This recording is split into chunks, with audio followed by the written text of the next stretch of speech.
चलिए दोस्तों, आज की इस वीडियो में हम लोग क्लास 10 के गढ़ खंड के पहला चैप्टर श्रम विभाजन और जाति प्रथा के प्रश्न उत्तर को हल करने वाले हैं। ठीक, इसके पिछले वाले वीडियो में मैं जो था ना श्रम विभाजन और जाति प्रथा के भाषण को समझा चुका था, कैसे याद करना है और कितने सिंपल तरीकों से याद करना मैं बता चुका हूँ। देखिए, अब इसके क्वेश्चन आंसर वो सॉल्व करेंगे। इसमें करीबन आपका 8 क्वेश्चन है। पहला क्वेश्चन क्या वो देखिए, अभी तक आप इसका भाषण नहीं देखे हैं, इसके मतलब इसका जो लेक्चर वो नहीं देखे हैं तो जाकर देख लीजिए, तभी क्वेश्चन को सॉल्व करने आइए, तब जाकर आप इसके क्वेश्चन को आसानी से सॉल्व कर पाएंगे। पहला क्वेश्चन देखिए क्या है।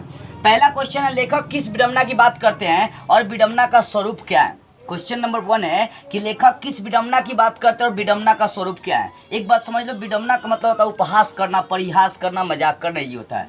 तो लेखक किस विडंबना की बात कर रहे हैं, तो लेखक जातिवाद की विडंबना की बात कर रहे हैं, जाति प्रथा की विडंबना की बात कर रहे हैं। कहते हैं लेखक, मतलब लेखक विडंबना की बात करते हुए कहते हैं कि जाति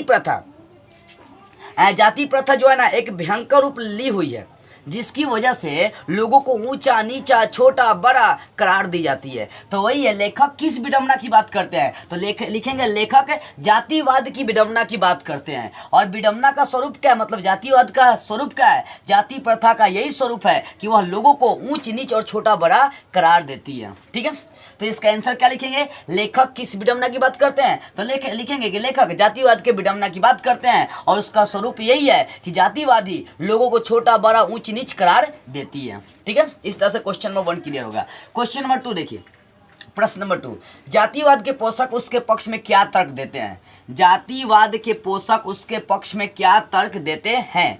अब देखिए, जातिवाद के पोषक जो है उसके पक्ष में क्या तर्क देते हैं। देखो, कहने का मतलब आजकल संसार में, आजकल भी अपने समाज में कुछ ऐसे लोग मौजूद हैं जो जाति के पक्ष में कहते हैं कि जो छोटा जात है वो छोटा काम करेगा, जो बड़ा जात है वो क्या करेगा, बड़ा काम करेगा। मतलब क्या ना कि जाति के आधार पर उसका श्रम विभाजन कर दिया गया, उसका काम बांट दिया गया, डिस्ट्रीब्यूट कर दिया गया उसके वर्क को। तो जातिवाद के पोषक उसके पक्ष में क्या तर्क देते हैं, तो लिखेंगे कि जातिवाद के पोषक यही कहते हैं कि जो छोटा कास्ट है वो छोटा काम करेगा, जो बड़ा कास्ट है वो बड़ा काम करेगा। लेकिन लेखक इस सबको गलत मानते हैं, इस सब पर आपत्ति जताते हैं, कहते हैं कि नहीं, ये कोई जरूरी नहीं छोटा कास्ट छोटा ही काम करेगा। लेकिन जो क्वेश्चन है उस पर हम लोग आते हैं, जातिवाद के पोषक उसके पक्ष में क्या तर्क देते हैं, तो जातिवाद के पोषक उसके पक्ष में यही तर्क देते हैं कि छोटा जात छोटे काम करेगा, बड़ा कास्ट बड़ा काम करेगा, वो कोई ऐसा काम नहीं कर सकता जो उसका निर्धारण नहीं किया गया हो, मतलब पेशा में ही काम निर्धारण कर दिया गया है। तो लिखिएगा कि जातिवाद के पोषक ये नहीं कहता कि तुम छोटा बड़ा हो तो बड़ा काम करो,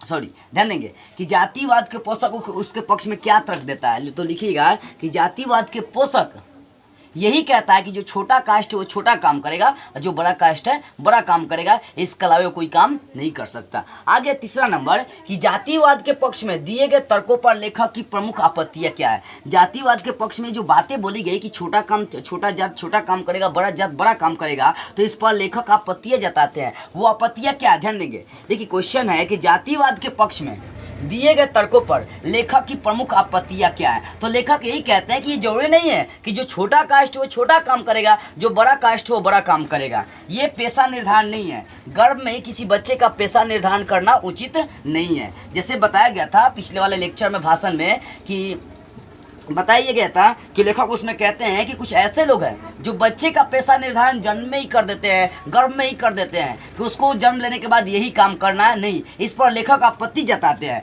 और जो लोग कहते हैं कि छोटा जात छोटा काम करेगा, बड़ा जात बड़ा काम करेगा, ये क्या है, गलत है। इस पर लेखक आपत्ति जताते हैं और उस पर लेखक बोलते हैं कि ये कोई जरूरी नहीं है कि छोटा कास्ट छोटा काम करेगा। ठीक है, तो जातिवाद के पक्ष में दिए गए तर्कों पर लेखक की प्रमुख आपत्तियां क्या है। प्रमुख आपत्तियां यही है, लेखक कहते हैं ये जरूरी नहीं कि छोटा कास्ट छोटा काम करेगा, और सच्चे लोकतंत्र की स्थापना तभी कर सकते हैं जब सबको समान भागीदारी दी जाएगी। सबको समान भागीदारी, भाईचारे का एक रिलेशन होगा, तभी जाकर सच्चे लोकतंत्र की स्थापना हो सकती है। तो एक बार समझिए, जातिवाद के पक्ष में दिए गए तर्कों पर लेखक की प्रमुख आपत्ति क्या है। आंसर यही लिखेंगे कि जातिवाद के पक्ष में दिए गए तर्क पर लेखक आपत्ति यही जताते हैं कि जो हम लोगों का समाज है, गर्भ में ही बच्चे का निर्धारण कर देते हैं पेशा, कि उसे यही काम करना है। इस पर लेखक आपत्ति जताते हुए कहते हैं कि नहीं, ये गलत है। गर्भ में ही बच्चे का पेशा निर्धारण कर देना या जात के आधार पर उसका श्रम विभाजन कर देना, ये सब क्या है, आपत्ति इस पर जताते हैं। ठीक है, अगला, जाति भारतीय समाज में श्रम विभाजन का स्वाभाविक रूप क्यों नहीं कही जा सकती? जो जाति है वो भारतीय समाज में श्रम विभाजन का स्वाभाविक रूप क्यों नहीं कही जा सकती? देखो, कहने का मतलब है, आपने ये देखा कि जाति के आधार पर लोगों का काम बांटना, उसको श्रम विभाजन कहते हैं, कि जाति के आधार पर श्रम विभाजन। तो लेखक कहते हैं कि जाति के आधार पर श्रम विभाजन श्रमिक विभाजन का भी रूप लिए हुए हैं, लेकिन जाति के आधार पर श्रम विभाजन ये स्वाभाविक रूप नहीं है। जाति के आधार पर काम बांट देना ये स्वाभाविक नहीं है, ये क्या है? गलत है। ये मनुष्य की रुचि पर निर्भर नहीं करती है। कहने का मतलब ये जरूरी नहीं है कि छोटा कास्ट छोटा ही काम करेगा, बड़ा कास्ट बड़ा ही काम करेगा। लेखक वो इसी कारण से कहते हैं कि जाति भारतीय समाज में श्रम विभाजन का स्वाभाविक रूप नहीं कही जा सकती। क्यों? क्योंकि जो भारत है यहाँ पर हर कास्ट के लोग रहते हैं, और ये भारत तभी आगे बढ़ सकता है जब सबको स्वतंत्रता मिलेगी, छूट मिलेगी अपना अपना काम करने के लिए, अपना अपना अधिकार लेने के लिए, अपने लाइफ को आगे बढ़ाने के लिए सबको समान अधिकार मिलेगा, भाईचारे का रिलेशन रहेगा। तभी जाकर तभी जाकर जो भारत है, भारतीय समाज है, वो आगे ग्रो कर पाएगा, आगे बढ़ पाएगा। देखो, क्वेश्चन है, इसका आंसर अपने भाषा में लिखना, किताबी भाषा को त्याग देना। सिर्फ किताब को समझ लो कि कहना क्या चाहता है, बस उस आधार पर आपको आंसर लिख देनी है। ठीक है, तो 4 नंबर था, जाति भारतीय समाज में श्रम विभाजन का स्वाभाविक रूप क्यों नहीं कही जा सकती? तो लिख देंगे कि जो जाति है वो लोगों को कुछ ऐसा काम करने की अनुमति देता ही नहीं जो उसका पेशा निर्धारण नहीं है। जैसे बच्चे का गर्भ में ही निर्धारण कर दिया जाता है पेशा को, उसको यही काम करना है। इसी कारण से लेखक बोलते हैं कि जाति भारतीय समाज में श्रम विभाजन का स्वाभाविक रूप नहीं है, क्योंकि इसको अपनाकर जाति के आधार पर यदि वो काम करता है तो वो कभी लाइफ में आगे नहीं बढ़ पाएगा। तो लिखिएगा, जाति भारतीय समाज में श्रम विभाजन का स्वाभाविक रूप नहीं है, क्योंकि जाति के आधार पर यदि वो काम अपनाएगा तो अपने लाइफ में कभी आगे नहीं बढ़ सकता। ठीक है, इतनी बातें लिखना है। आगे 5 नंबर, जाति प्रथा भारत में गरीबी और उत्पीड़न से भी बड़ी समस्या कैसे बनी हुई है? देखो, बोलते हैं लेखक कि जाति प्रथा भारत में गरीबी और उत्पीड़न से भी सबसे बड़ी समस्या बनी हुई कैसे, चाहे बेरोजगारी का भी सबसे बड़ी समस्या बनी हुई है कैसे? तो देखो, जाति के आधार पर लोगों को काम बांट दिया गया, लोगों का जो वर्क है वो डिस्ट्रीब्यूट कर दिया गया है। बोला गया है कि इसके सिवा आपको और कोई काम नहीं करना है। अब मान लो कि किसी को डॉक्टर बनना है, इंजीनियर बनना है, और उसको कोई और काम करने के लिए बोल दिया जाए, तो क्या वो अपना पूरा फोकस उस काम में झोंक पाएगा क्या? नहीं, ये संभव नहीं है। जब वो अपना पूरा फोकस उस काम में नहीं झोंक पाएगा तो फिर वो कैसे आगे बढ़ेगा? वो तो पिछड़ते आएगा, गरीब होते आएगा, और उसके पास अनेक समस्या आती रहेंगी। तो वही लेखक कहते हैं कि जाति प्रथा भारत में गरीबी और उत्पीड़न से भी बड़ी समस्या, जाति प्रथा 5 नंबर, जाति प्रथा भारत में गरीबी और उत्पीड़न से भी नहीं। 5 नंबर क्वेश्चन ये है कि यहाँ पर देखिए, बुक में देखिए, 5 नंबर क्वेश्चन गलत है। क्वेश्चन ये है 5 नंबर कि जाति प्रथा भारत में बेरोजगारी का एक प्रमुख और प्रत्यक्ष कारण बनी हुई है कैसे? ध्यान दीजिएगा, तो जाति प्रथा भारत में गरीबी और बेरोजगारी के एक प्रमुख कारण कैसे बनी हुई है? क्योंकि जाति के आधार पर लोग काम अपनाएंगे और काम अपनाएंगे, तब वो अपने आप को आगे विकास की ओर नहीं ले पाएंगे, नहीं आगे बढ़ा पाएंगे, पिछड़ते चले आएंगे, जिसके कारण से उनके पास बेरोजगारी आती रहेगी। तो जाति प्रथा भारत में बेरोजगारी का कारण और गरीबी के कारण कैसे बनी हुई है? तो लिखिएगा कि जाति के आधार पर यदि लोग काम करना शुरू कर दे तो वो लाइफ में कभी आगे बढ़ नहीं सकते हैं। इसी कारण से लेखक बोलते हैं कि जाति के आधार पर लोग हमेशा बेरोजगार होते चले आएंगे, गरीब होते चले आएंगे। ठीक है, 6ठा क्वेश्चन, लेखक ने आज के उद्योगों में गरीबी और उत्पीड़न से भी बड़ी समस्या किसे मानते हैं और क्यों? लेखक आज के उद्योगों में गरीबी और उत्पीड़न से भी बड़ी समस्या किसे मानते हैं? तो आज के उद्योगों में गरीबी और उत्पीड़न से भी बड़ी समस्या लेखक अरुचिपूर्ण कार्य को मानते हैं, क्योंकि मनुष्य का जिस काम में रुचि नहीं होगा वो कभी उस काम में आगे नहीं बढ़ पाएगा। जब आगे नहीं बढ़ पाएगा तो लाइफ में कभी ग्रो नहीं करेगा। तो इतना लिखिएगा कि लेखक आज के उद्योगों में गरीबी और उत्पीड़न से भी सबसे बड़ी समस्या अरुचिपूर्ण कार्य को मानता है, क्योंकि जिस काम में मनुष्य का रुचि नहीं होगा उस काम में कभी आगे नहीं बढ़ेगा, वो हमेशा पिछड़ते चले आएगा।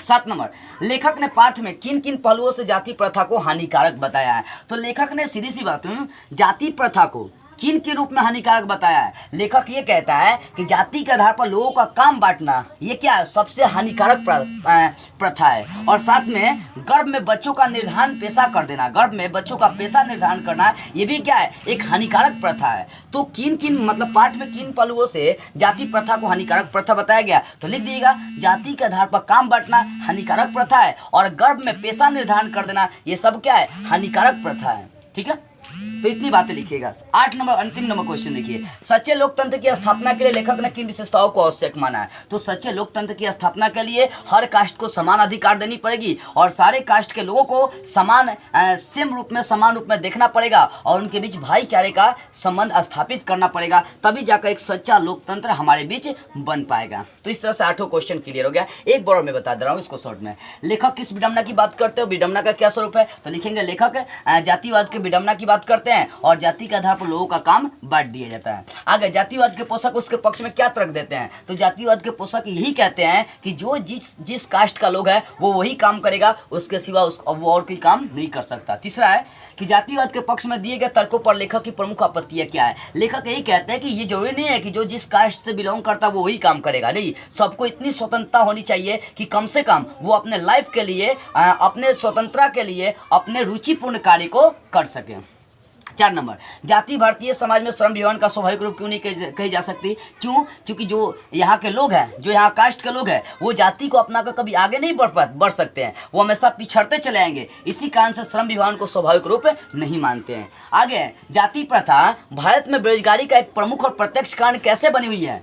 5 नंबर क्वेश्चन किताब में देखिएगा, यहाँ पर क्वेश्चन गलत लिखी हुई है कि जो जाति प्रथा है भारत में बेरोजगारी का है एक प्रमुख और प्रत्यक्ष कारण कैसे बनी हुई है? देखो, इसलिए क्योंकि लोगों को रुचि के अनुसार काम करने की अनुमति नहीं दी जाती है। जाति प्रथा में जाति के आधार पर लोगों को ऊंच नीच कहा जाता है और साथ में उनके रुचि के अनुसार काम करने नहीं दिया जाता है। जब कोई भी लोग रुचि के अनुसार काम नहीं करेंगे तब वो कभी आगे नहीं बढ़ेंगे, पिछड़ते चले आएंगे और बेरोजगार हो जाएंगे। तो लिखिएगा कि जाति प्रथा किसी भी लोग को कोई ऐसा काम करने की अनुमति नहीं देता जो उसके रुचिपूर्ण हो, हमेशा वो वही काम करने के लिए बोलेगा जो उसके रुचिपूर्ण नहीं हो, जिसके कारण से वो पिछड़ते चलाएगा। सिंपल सीधी भाषा में लिखना होगा ना, तो ये लिखिएगा कि जाति प्रथा को अपनाकर लोग वो काम नहीं कर सकते जो उन्हें करना होगा।